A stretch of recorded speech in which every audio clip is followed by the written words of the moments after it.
Hi there. I'm Eric Wordweaver Sjerven, Cody of the Ridgar folk here in East Texas, and I would like to welcome you to the Raven's Call. This is a show where I ramble on about different heathen-related subjects, just kind of whatever strikes my fancy, sets my mind on fire at the time. So, big UPG warning at the beginning of all these things. As always, this is just my take on heathenry. This is not, I'm by no means the end-all be-all on anything in regards to this. I just like to share my worldview, and you guys seem to enjoy it, so I keep sharing it out. It's fun. I like to talk about the subjects, and some of you at least like to listen to them, so works for both of us. So keep in mind that my views as reflected in these videos are indeed just that, my views, my take on heathenry, my take on the world. I do encourage you to go out and do your own research, do your own thinking, and build your own view on the world, your own worldview. I'm one of those guys that will tell you that do not pay attention to the individuals that are saying you're doing it wrong. Take time and figure out your way of doing things. Your hearth cult is your hearth cult, and they cannot tell you anything with regards to how you run your hearth cult, okay? They can tell you about how things may have been done historically and whether or not you're right or wrong in regards to recreating historical practices, but if that's not your bag and you're just trying to find a relationship with the gods and goddesses, ancestors, spirits, and your folk in the modern day, then, you know, and the historical bearing on that is what you will make of it, and therefore there's not a wrong way to do that. It's up to you. So anyway, onwards and upwards. Housekeeping stuff before we get started. If you guys like the videos, please hit like down below, comment. I'm getting some great comments on my more recent videos. What do I need to start being a heathen video just blew up real fast. At the time of, I'm shooting this like a couple of hours after that one went live, because I stack these up a little ways in advance and try to film when I can film. And so at this point it's outperforming the other videos significantly. Now it's got a clickbaity kind of title, but it kind of makes sense. But that is a question I get a lot, so it was time to do that particular video. Now, today we're going to jump into the subject that has been an issue for a long time in heathenry. And it's one that nobody really... Those in the know talk about it. Those that don't know how to address it don't know how to address it. I mean, that's a roundabout, redundant way of saying it's a touchy subject sometimes, but largely because people don't know necessarily what to label it and what it looks like. And this is the subject of hypermasculinity within heathenry.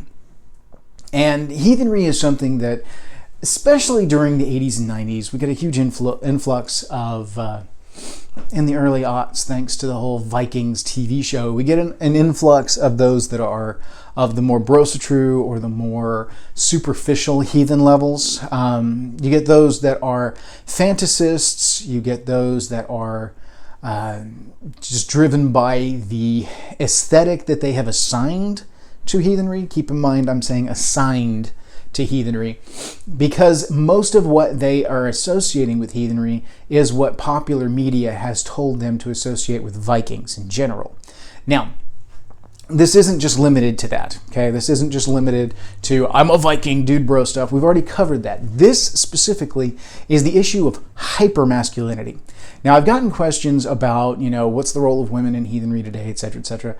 That's a tough question to answer, and this one that I'm going to come back to in a future episode, because it does deserve its own episode, and I have to figure out how to wrap my head around an answer on that one, because it is a complicated, it's one of those that it's like, well, nah, of course, but then in the same, it's like, well, all right, newbies may need this talked about, so we'll talk about it, and some of the more seasoned may have some really good insights to give in the comments and whatnot down below in that episode. But on the subject of hypermasculinity, what is hypermasculinity? Well, in the modern era, we've got terms for everything. Buzz terms, buzzwords, slang, jargon, whatever. And you end up with a lot of talk about things like toxic masculinity, positive masculinity, things like this.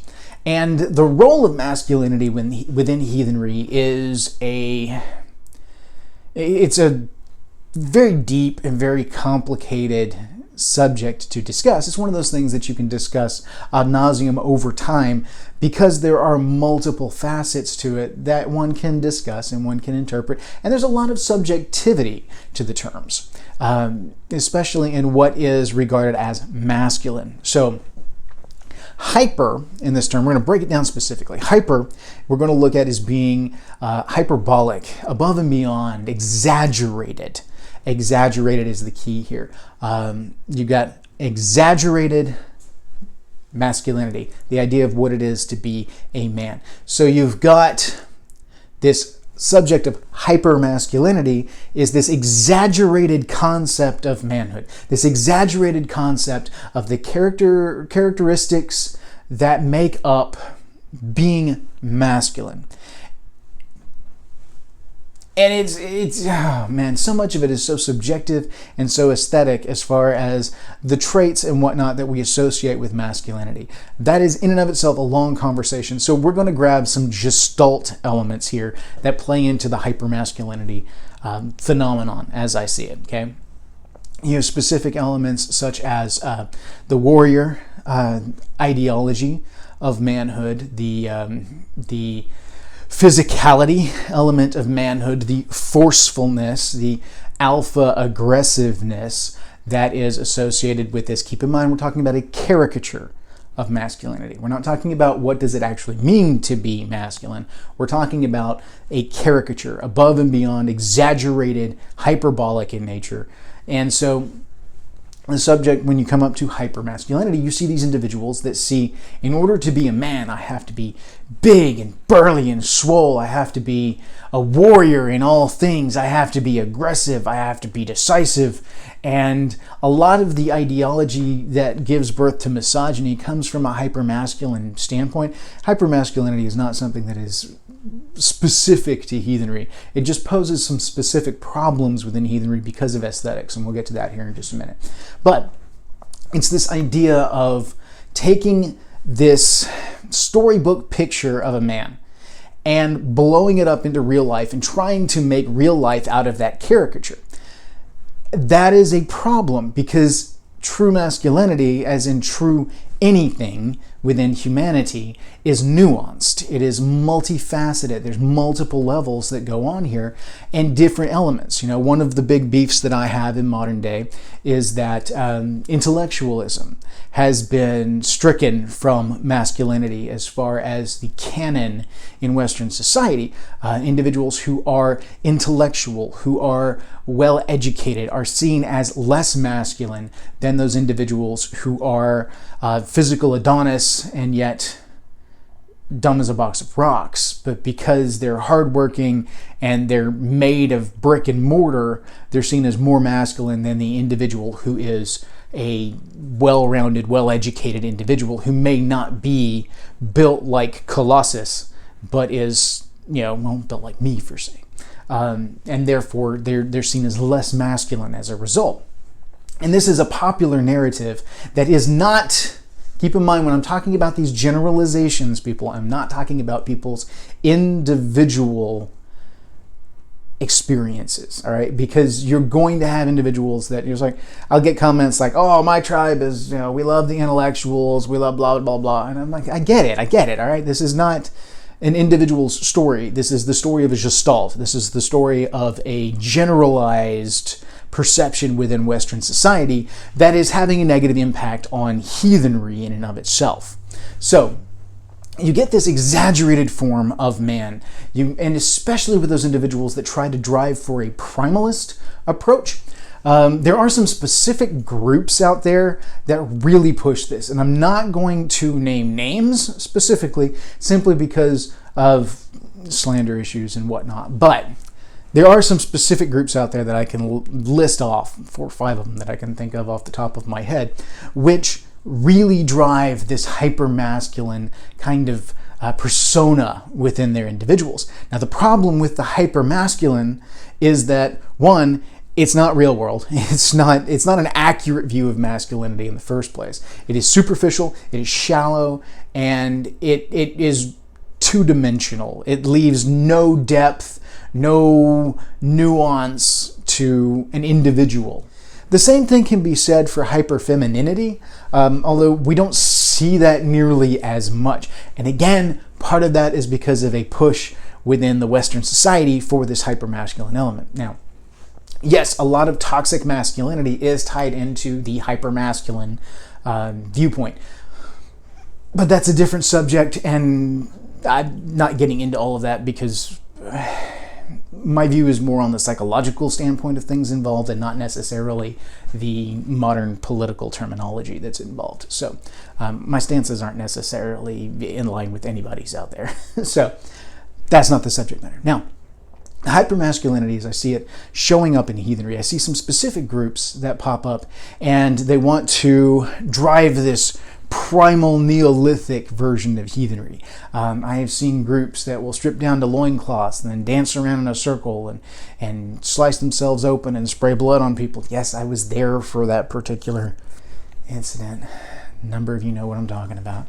And then there was the subsequent incident the next year. Anyway, some of you in the know exactly what I'm talking about in the Midwest.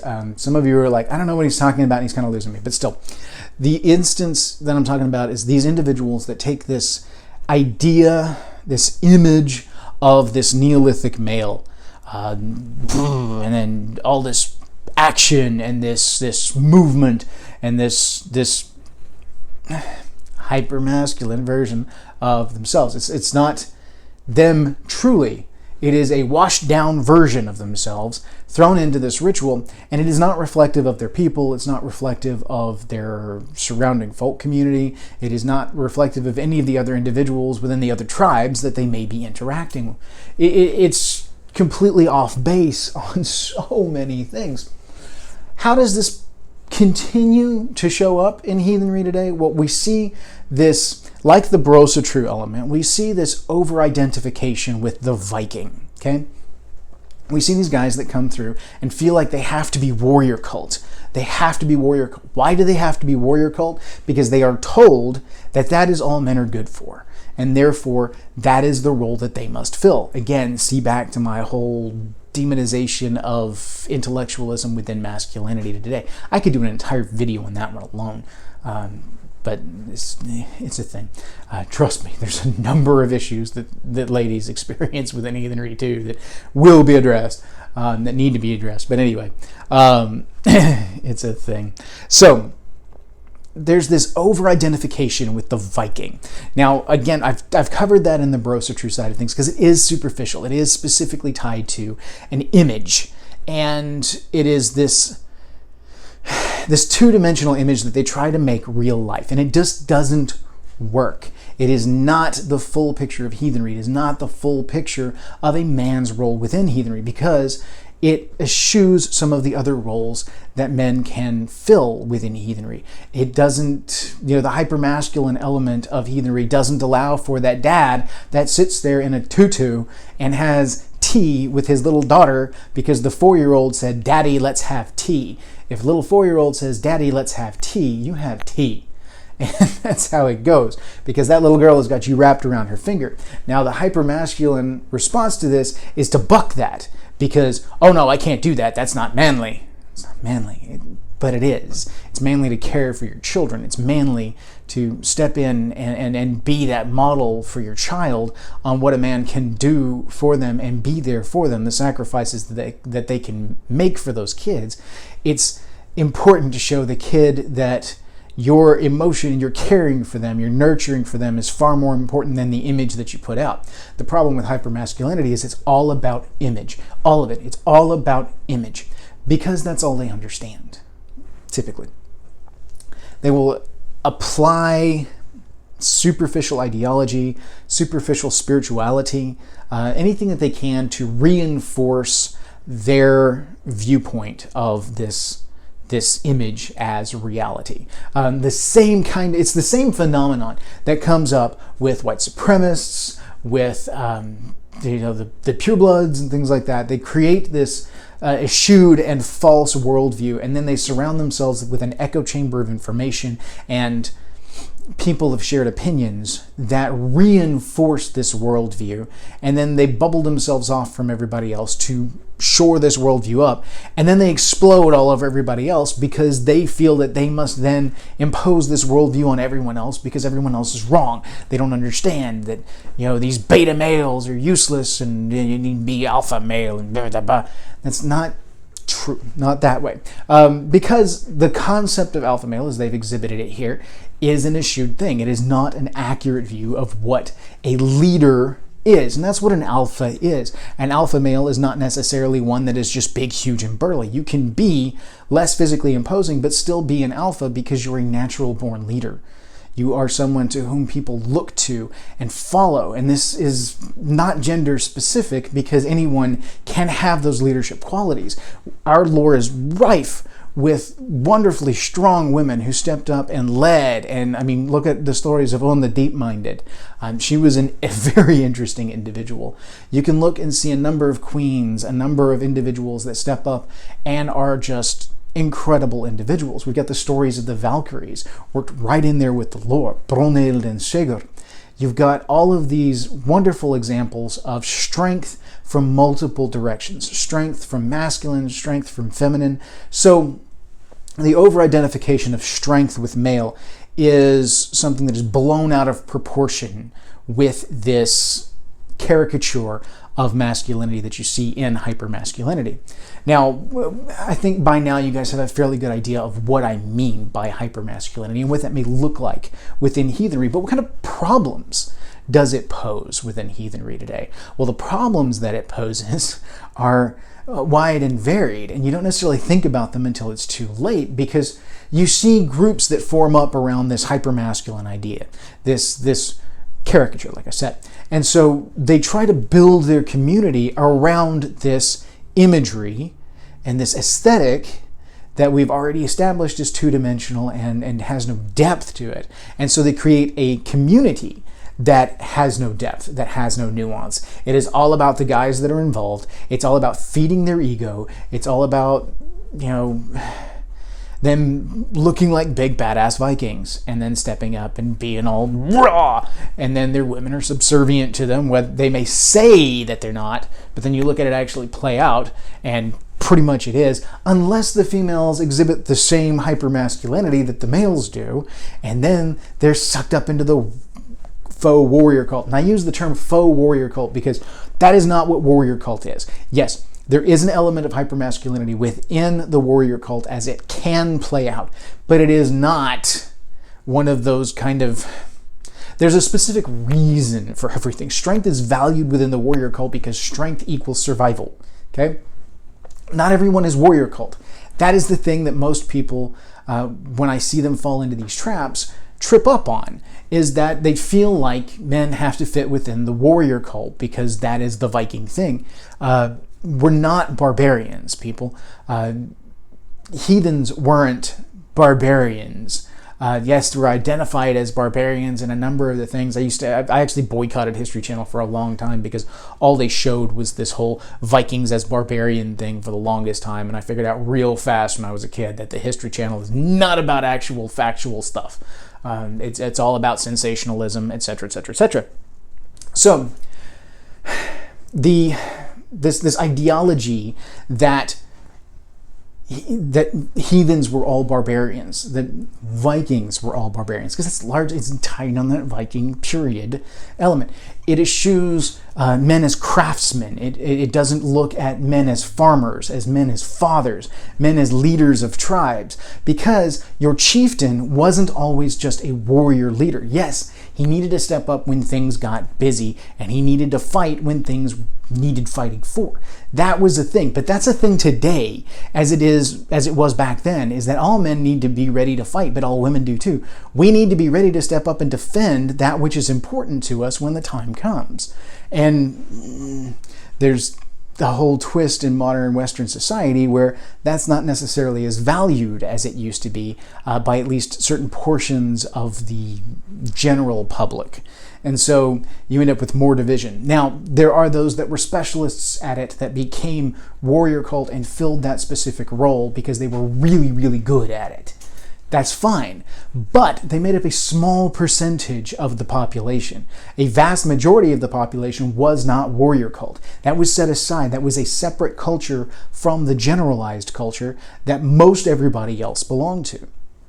So, as we build our tribes in the modern day, we have to think about the fact that it's not about trying to recreate an image that we see in a storybook. It is not about some Wagnerian image of the Vikings that was put up on stage 100 years ago. It's not about this hyperbolic representation of the storybook version of Vikings that we were given, because the Viking Age is actually the tail end of heathenry. It is the death throes of heathenry. Viking Age is when everything heathen was winding down and the conversion of Christianity was coming over. And so heathenry is, as represented in the Viking Age, is actually a whole mess of syncretism between heathenry and Islam, because we'd started having some influences from there, from Christianity, from Eastern philosophy, because the world was becoming smaller. People were becoming connected. And so people were sharing. And Northern Europeans liked to share culture. That was a thing, widely spread. They were not particularly xenophobic in Northern Europe. There was a lot of sharing of culture, a lot of sharing of arts and crafts and all of those things. They were traders, largely. And so a more accurate version of the generalized Northern European male during the time would be someone who was a fisherman or a trader or a craftsman. It would look much more like a medieval English type village and roles they would play therein, but with the specific cultural aesthetics that were native to Northern Europe or to mainland Europe, depending on which branch of heathenry that you're looking at. If you go further back into the Neolithic era of things and try to use some of the archaeological evidence to go back that far, you can get a gist of some of the belief structures, some of the gods that they worshipped. You can look at some of the ritual elements that were there, but this is before recorded history. So we're having to piece together things, and it's like trying to put together a puzzle without all the pieces, and there's no picture to compare it to. So people are doing the best they can with what they have, and there's some really wonderful insights that come out of that. There's some Bronze Age stuff that's really incredible. Just all kinds of things that you can stumble into and help to round out your culture as you see fit to incorporate these things, depending on how they fit within your own specific hearth cult and tribal aesthetic. But that is not the hyper-masculine element. You can't build an entire community based on a caricature. You can't go through and try to develop a set of thews and views and worldviews based on a two-dimensional image of a big burly Viking barbarian and then expect your culture to grow and prosper and for people therein to be happy. Because any leader who steps up and tries to build a culture for their community needs the focus to be on the happiness of those individuals within the culture. It is not about the leader. The leader themselves serves the people. Their role is to step up and guide these individuals and to provide them with the opportunities to be happy, to find self-worth, to find fulfillment in their own actions. You try to set a stage that they can perform on and be proud of, and then you can express pride in them, and then everyone works together because it all meshes together. There's a reason for people to be invested. It's not a top-down kind of thing. It's bottom-up. It's grassroots. That's why I'm huge on grassroots heathenry. This ideology of hyper-masculinity does not fit in with grassroots heathenry. It doesn't fit in with heathenry in general because it is an over-focus on a caricature and is not real world. Heathenry is real world. It is living with the world that we have around us. It is building our worldview and understanding of the world around us and dealing with our people, our individual tribes, our individual hearths, and building community and growing from that, or growing as a hearth and building your hearth cult. That's where things are at. Now, like I said, these are generalizations. I'm not one that's going to sit here and say, well, you can't do that because that's not masculine. Or somebody who comes in who is a big burly dude who is, what would normally be the image of hyper-masculinity. I mean, take, for example, a Jason Momoa kind of guy who's just this giant behemoth of a dude, but he's not an asshole about it. He's that kind of guy that people just charismatically want to follow. And it's not about that. That's just kind of who he is, and he runs with it. I know individuals personally who exhibit this, who are these large, burly, Viking-looking dudes, but it's not about that. They're not trying to put on an aesthetic. That's just how they grew. That's just how their body turned out. They're still artisans. They're still craftsmen. They still love art. They still love music. I have seen these big, burly Viking dudes sit down to tea with their daughters. I've borne witness to it. And picked up a teacup because it was held out to me. So, it's one of those things that you just kind of roll with it. It's life. You live life. Life is fluid. Life is organic. It is growing and ever changing. So we have to be too. And a lot of the pigeonholing that we try to do with gender politics and whatnot today just doesn't fit on heathenry, because that wasn't a thing back then. The focus wasn't necessarily on gender and the roles. Now, there were some gender roles that played into things, but that was more just how the culture kind of grew up. There was, and we'll go more into this later, but it was generally accepted that the woman was the lady of the hall, and she ruled the roost when it came to the house and what happened within the house. That was her domain. Because if the guy was out trading or hunting or doing whatever it was that he needed to do out there in the world to provide for the household, somebody still had to run the household, and that was her business. And you did not come back and mess with her business, because she still had to have that house running. You could come in and make a fool of yourself with your friends and everything at feast, but she was still going to have to keep that place running when you stepped out to go hunt, because that's where the real work is at. And so that was a thing. I'm tangenting on this one because it gets into a number of different subjects that all kind of play in together. But the gist that we come down to with all of this is that it's dangerous to build on caricatures of gender roles and expectations of this image of a gender within a society, and use that as a template to build community. It doesn't work. It doesn't jive. So I have seen the effects of individuals that have built communities around this hyper-masculine kind of aesthetic, and what it has done when they try to mesh with the outside world, and they don't mesh at all. They are rejected by the outside world. They're pushed away. And they cause chaos and ruckus when they come into this. I have seen individuals that do the whole kind of... There are some, keep in mind, not globalizing. There are some that fall into like the MC, the motorcycle club side of things, that do put on that hyper-masculine element, all a Sons of Anarchy kind of thing, and portray themselves in that version because they see themselves as modern Vikings. That is not everyone. That is not. I know individuals that do not fit into that are in MCs and are really cool folks. I love them. Hardcore folks, good people. There are some that I won't give the time of day because they're jokes, but that's true in any groupings like that. I can talk about a number of heathen tribes that I have met with and have seen and witnessed that I wouldn't give the time of day because they're, it's a thing. So anyway, we guard against these things by having conversations amongst ourselves. If you've got a tribe going, if you've got a group going, have a conversation, sit down and discuss amongst the group, because there's some great stuff that you can talk about what is the role of masculinity within heathenry today? What is the role of the man within the household? What is the role of the man within society? What is the role of women within the household and within this society? How can we better develop our view as a culture on these subjects and not just run off the heuristics, and heuristics are automatic neural pathways that are established because of repetition and enculturation. Not just based off of these heuristics and these automatic assumptions that we make. How do we develop our own views? What do we really think about these things? And you will find it very freeing when you realize you don't have to answer to anybody but your tribe as to how your tribe operates. Not their hall, not their call. You guys do you. So, it's a thing. It is a thing.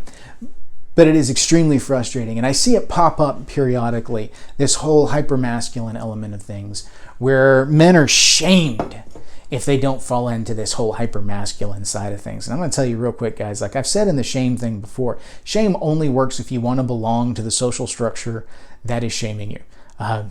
That's the way that works. And if they're trying to apply shame to you and you don't want to belong to their structure, then it's ineffective. You cannot let that get to you, all right? Do not let them shame you for not being this hyper-masculine element if that's not your aesthetic and you don't want to belong to that. If you've got a good hearth and a good, tribe or community that you're in, don't let somebody from the outside shame you on how you are to behave within it, etc., etc., etc. I mean, look to those people within that community and they will show you what their expectations of you are. And you can build your identity within there that way. The truest mirror of oneself is the eyes of their loved ones, not the outside world, because it doesn't get a complete view, it doesn't get a complete picture, and sometimes that mirror is warped, such as with these super hyper masculine groups. And I've got like names that keep jumping to mind, and I'm having to really slow myself down so that I don't say them specifically, because I could call them out real quick. You're going to try and create some, and I see a lot of it with like Viking oriented health things, like they want to build the Viking workout routine, and then it grows into a community. I see it around some of the military elements, some of, not all of, but there are some of those individuals that are more meathead, come out of the military, and they only ever got that kind of Brosa-true level, superficial element of heathenry, and therefore they identify with the Viking element, die in battle, go to Valhalla, etc., etc., etc. And then they bring that hyper-masculine element back to the civilian world, and it just doesn't jive, it doesn't work, because they're trying to recreate what they had when they were within the warrior cult of Western society. And that's such a super complicated thing. It's not to cast aspersions on anyone in particular. It's just a matter of the transition. We do a very poor job in America of assisting and facilitating the transition from warrior cult back to civilian cult. And it's arguable whether or not transitions like that really occurred back in the day.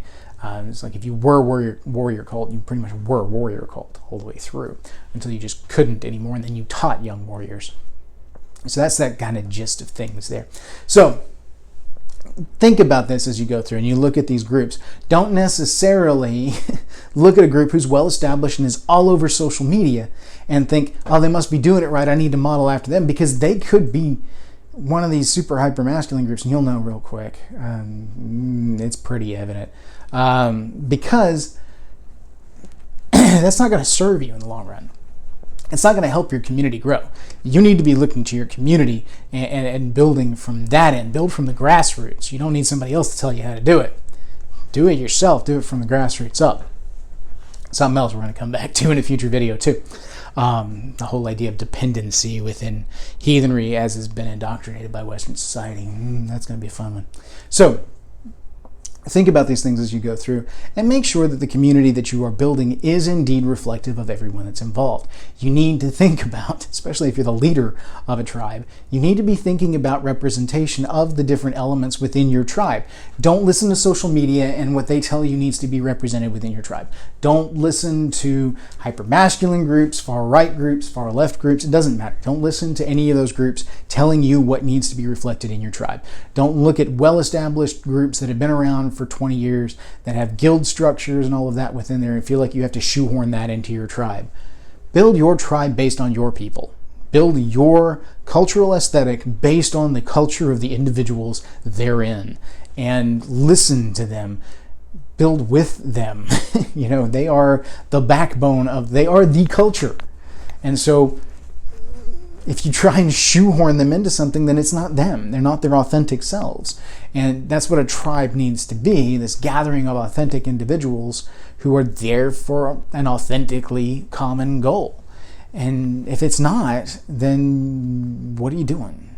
Anyway, it's another conversation that could spin off from this and be super deep. So anyway, that's going to be the ramble for today. I'm already hitting, it's 37 minutes before I edit out all of the editing and stuff like that, but I don't bring it back down closer to 30 minutes. But anyway, that's kind of the gist on the whole hyper-masculinity side of things. It is a problem because it does make people uncomfortable when they try to interact with others outside of it, because they are a caricature. And you will see it, and it's okay to have a visceral reaction to seeing this kind of, what are you doing, guys, kind of thing, you know? So take that into account as you build your cultures, as you develop your tribes, and make sure that you're not being overly influenced by that. Be you, and work from the grassroots up. Don't let the outside influences get to you. All right? So anyway, thank you guys for watching. I know this was kind of rambly, but it's a weird subject to try and wrap my head around, but I saw it pop up in social media here recently, again, like I always do, and I felt like, okay, this is something that needs to be addressed, because I still see it. I mean, I'll see it pop up in individuals in the comments from like, okay. Not always, but every once in a while, somebody will pop up with something, and I'm like, no. We need to talk about this real quick. So, anyway, thank you all. Hail to you. May your hearth fires burn bright.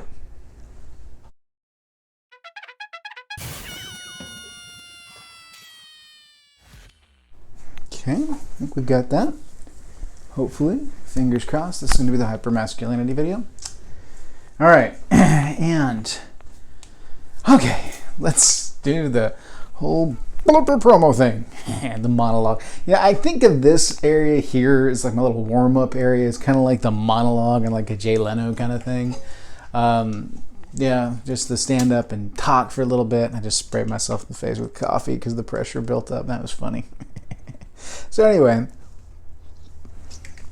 my little opportunity to touch base with you guys and just kind of talk candidly for a minute before we jump into the actual episode and what all's going on. So I'm on day like 79, I think, or 80, something like that, working straight. I'm tired. It's crazy. But do what you got to do. So it's one of those things. It's all good. All good. All right. So, yeah. All right, we're going to jump in. I'm a goon, I swear. All right, we're going to jump in and do this thing here momentarily. Yeah, I guess the angle's fine. I'm always in front of this. I hate this picture. The Ansel Adams. It is, I mean, it's a pretty picture. Don't get me wrong. It's very pretty. It's a black and white print. Ansel Adams. Beautiful waterfall, etc., etc., etc. It's Bridal Veil Falls in Yosemite National Park. It's just been up there forever, and I'm so tired of it. I'm done with it. So eventually, one of these days, I'm going to replace it with something else. I just haven't decided what. And something probably heathen-themed if I can come up with something adequate. Got other heathen stuff scattered around my messy office. It's kind of ridiculous. So anyway, I think I may sneeze? No? Okay. Dusty office. Maybe. All right. Anyway, I hate that the sun comes in right here in the mornings. It always makes my face look super red, washes me out, and then I have to turn on the overhead lights, which I never use. I only use the window light in my office, but to kind of counterbalance, and then have this red wash on my face because of the freaking, it's just stupid. Anyway, you guys don't care about that. Let's jump into the episode, and we're live in 3, 2, 1. Let's jam. Regardless, the same thing can be said for whoa. Man, that was a bumble, wasn't it? Blah, blah, blah, blah, blah, blah. I don't know. Anyway, we're back in 3, 2, 1. Let's jam.